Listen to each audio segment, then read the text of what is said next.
Ayun, nakonect na natin yung linya ng kuryente papunta sa ating may walang junction box, papunta sa mga switch, sa ilaw, papunta sa saksakan. Ayan yung ibang ilaw natin na apat. Ayan, so testing natin kung mag-work siya. Buksan natin. Ayan, switch. Wow!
Kaka-receive lang natin to kanina. Nilagay na namin ito ang binili namin sa Shopee ng artificial grass.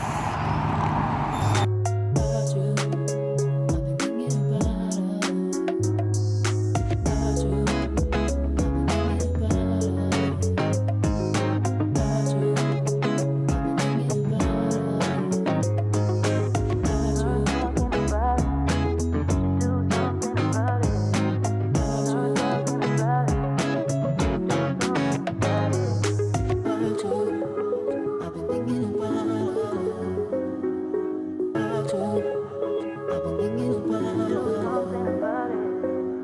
it.